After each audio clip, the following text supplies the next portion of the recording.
How's my hair? Do I speak to you yeah. or to the... Okay. Look directly into the camera. Angle this way. Yep. Dance. No.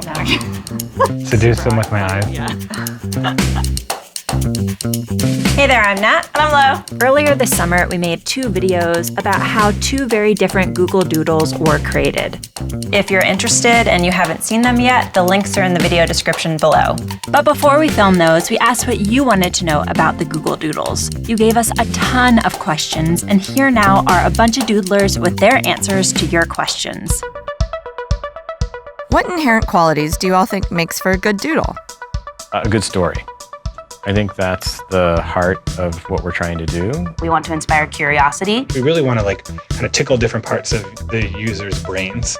You know, like one day it's about dance, one day it's about science, one day it's about pop culture, like another day it's a national holiday. What was the inspiration behind the first ever doodle? Back in the day when Google was a very young company, the 2 founders were going out of office, and they thought a fun way to sort of do an out-of-office message was to put a little Burning Man emblem behind one of the O's, because that's where they were going. Something kind of cool and symbolic about that is it literally was like a person behind the logo. The reaction was so positive that we were able to then start a whole program. The early doodles were like 1-letter replacement, but then it was like celebrating individuals that were really cool, expanding internationally. And then why not an animation? Like, well, it's on the internet, it's interactive. Why not a game? Why not a video? Why not something you can put on your phone?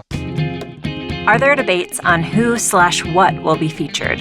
Annually, we do like a pitch session where doodlers can pitch whatever they want. We have Googlers from around the world submitting ideas. There might be 2 things we want to do in the same day, and so we have to decide which one of those we want to do that year. So it might be like, a nice round number, 50th anniversary or something that wins out, and we'll save the next one. It's not just like, oh, boom, I made a doodle and it's done. There's a lot of baby steps in there. Does each doodler specialize in a certain style? I think that everyone sort of has their own specialty. I like when I get the chance to be atmospheric, painterly. A lot of my work is really flat, using limited palettes. We have several animators. Bouncy. I like making everything really bouncy. We have people who are great with Flash. I build the interactive doodles. We on the team can often recognize, like, Kevin did that doodle. Oh, I bet Olivia did that one, I can tell. But we all strive to actually kind of mix up the art styles that we work in and try new things. Where does your inspiration come from for each doodle? My answer is sadly a little corny, but it's the truth. Like, I think kind of everything can be inspirational. One thing that always inspires me is the fog in San Francisco.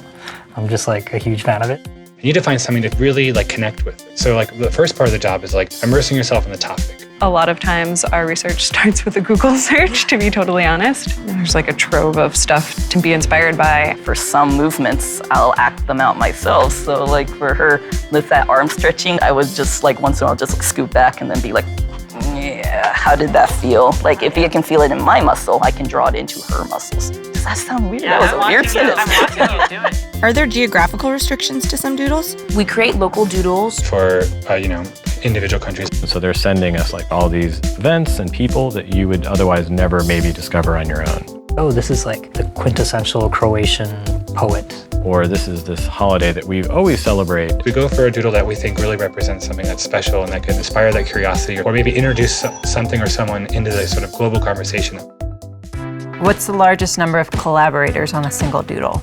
Huge collaboration for fruit games. More than any other project that I've done. More than half the doodlers in this room worked on it in some form or other. We did this doodle. I wanted to be able to kind of roll this buckyball with the mouse. And so I just posted internally, how would you do that? And so I got tons of responses. When you get that many people interested in it, you can crowdsource a pretty good solution.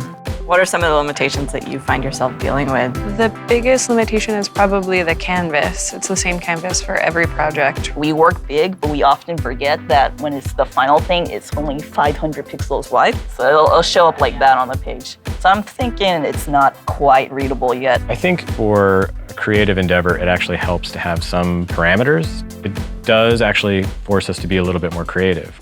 What's the most unique doodle you've ever worked on? Dressing people as the Google letters so they can dance in them. Is that for the Japanese calisthenics? Yeah. There's this amazing cultural thing that happens in Japan. It's so fun and so wacky. How can we make that come to life? Sometimes an illustration is perfect, just getting across a simple moment in time. Other times going bigger seems most appropriate. And as long as we plan and have the logistics in place, then we're able to say this would be the best way to celebrate this thing. Let's make this happen. I worked on the Women's Day doodle. That I think was a unique doodle because it was so participatory. There was a lot of going to places and talking to people. It was in the moment. A lot of our doodles are looking back on history, which is really exciting. But the Women's Day doodle was actually even looking forward.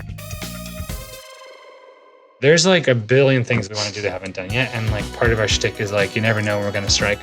But what we constantly are looking for is what are things we've never done before? How do you share a human moment from behind the screen to the person on the other side?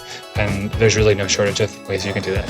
Putting together an image, whether it's a doodle or not, is sort of like putting together a puzzle. It's sort of fitting it all together in a way that is aesthetically pleasing, but also manages to tell the story you want it to tell. Can I give you a challenge? Sure. You do a Nat Lo on the spot. Okay. Straight up. Sure. You got that pretty good. Thanks. That's a good Nat Lo. Thank you. You're more than welcome.